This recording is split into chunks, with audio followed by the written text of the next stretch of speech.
Welcome to Cord Cutting Today for July 13th, 2023. This is the show where I break down some of the biggest stories happening in the world of cord cutting right now and give you my opinion on them. Stories like YouTube TV finally has a fix for, or is working on a fix for an annoying glitch, but we have a temporary workaround fix for an annoying YouTube TV glitch. Are there too many streaming services? It's my question of the day. We'll talk about a study that breaks that down a little bit more. The Roku channel is finally available on more devices, hopefully even more soon.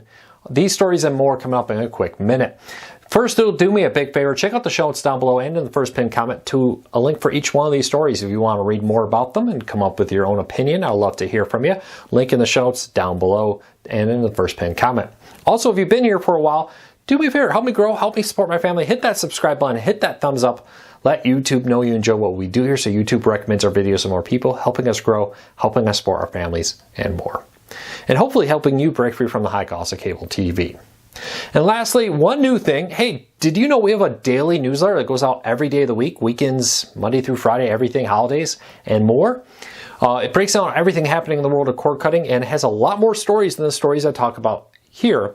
If you want to sign up for that, it's a free newsletter. I'll put a link in the show notes and in the first pinned comment. You can sign up for our newsletter down there in the show description, not in the comments. Look at the description. Expand that description to find a link to that right there. So check that out. With that said, let's dive into it. YouTube TV is working on a fix for a sound glitch. If you've been watching YouTube TV and hear that launch sound that just randomly plays a weird noise, it seems to affect some subscribers more often than others. Some say they never hear it. I only very rarely hear it. Others get it all the time. Well, YouTube has said that they are working on a fix for this and should very soon be able to resolve this. Their engineer teams have said they've been looking into this for a while now and are now finally getting a fix for it.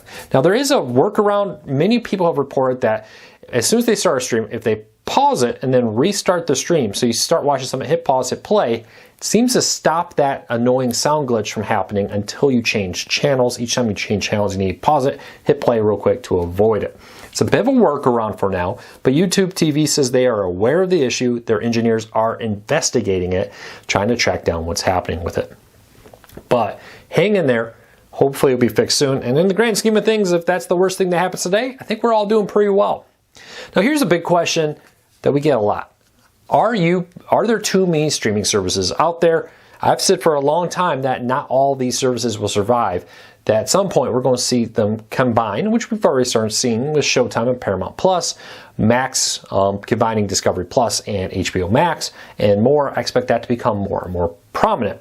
But now a new study from the analyst group Hub, I hope that's all right, has come out and said that 43% of cord cutters have said they've reached the maximum number of streaming services that they are willing to do. 35 said there is a maximum number that they're willing to subscribe to, but they haven't quite got there yet. And only 22% said they have no maximum number of subscription services. Now, in our studies with our readers, we found that 3 to 4 paid, this is paid service, not counting all the free ones, are the maximum that they are willing to pay for. Kind of varies. We often find within that number that 1 or 2 of those services will be ones that they'll keep year round, and 1 or 2 of them may be ones that people are rotating throughout. For example, if a new Star Trek show comes on Paramount Plus, they may pick up Paramount Plus for that month and then drop it once the new Star Trek show is over. For example, a lot of people do that. So the question of the day for everybody here: are there too many streaming services? Which one do you think is most likely to either merge or be shut down? And how many do you subscribe to? We subscribe to 4 here in our house.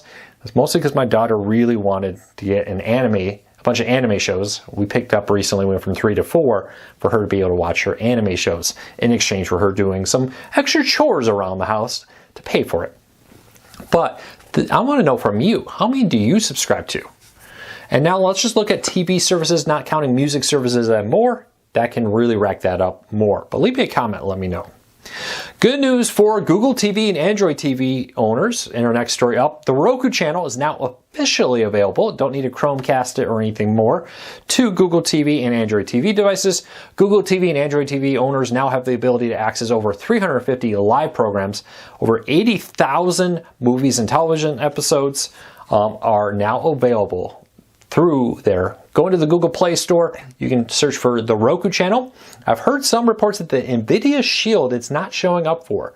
Google has not listed officially what devices are supporting it. If you're not seeing it, try updating your device to get the latest software version.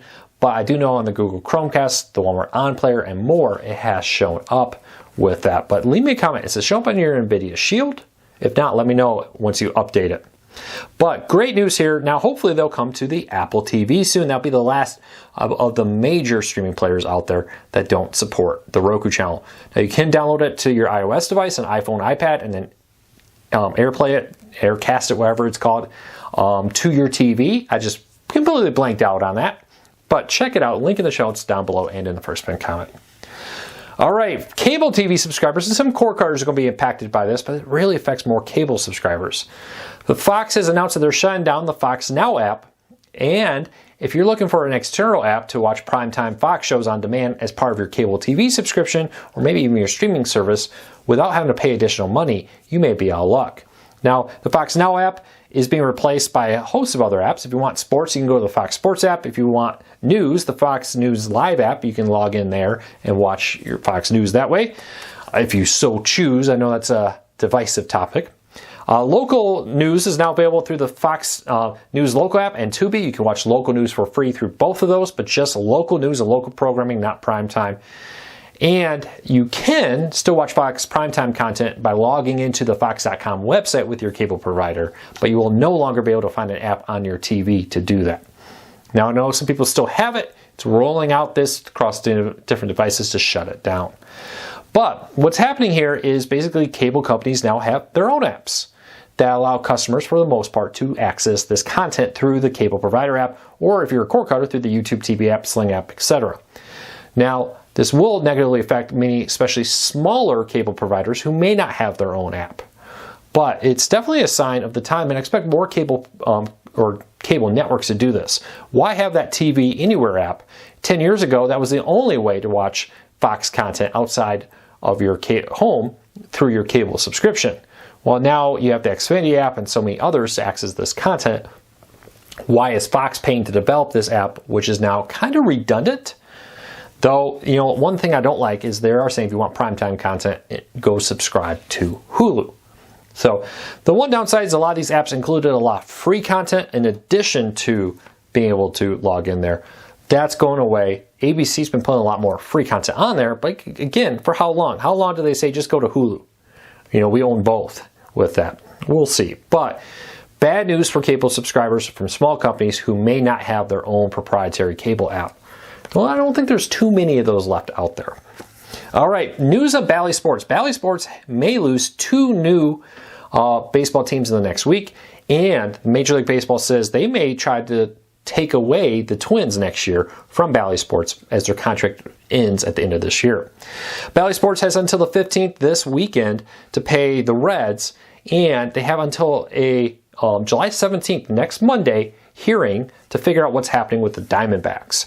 Reportedly, Bally Sports wants the Diamondbacks to take a 20% pay cut. We talked about this yesterday. MLB is not interested in that.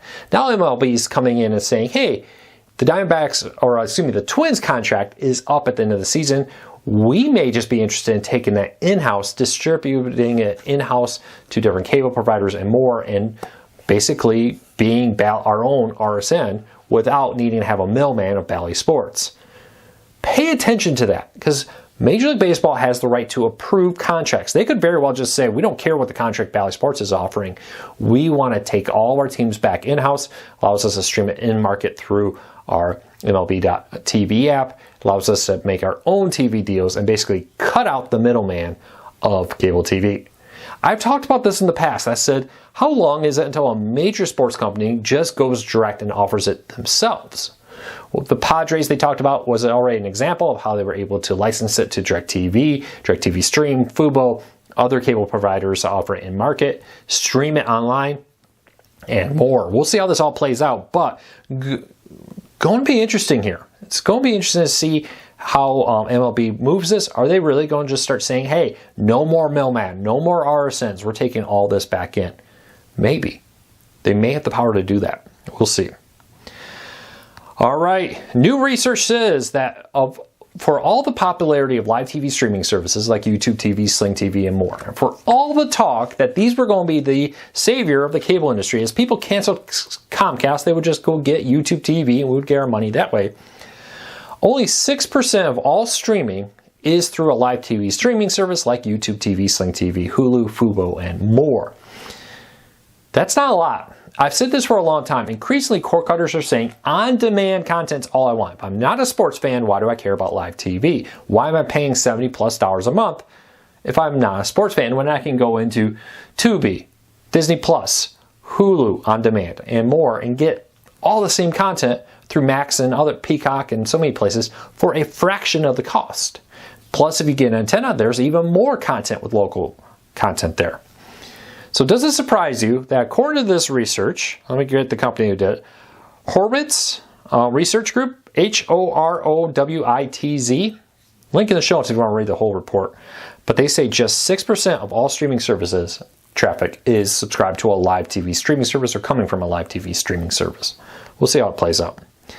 And lastly, you may have a new internet provider. AT&T's 5G home internet is only available in select markets, basically markets that are still on their old DSL.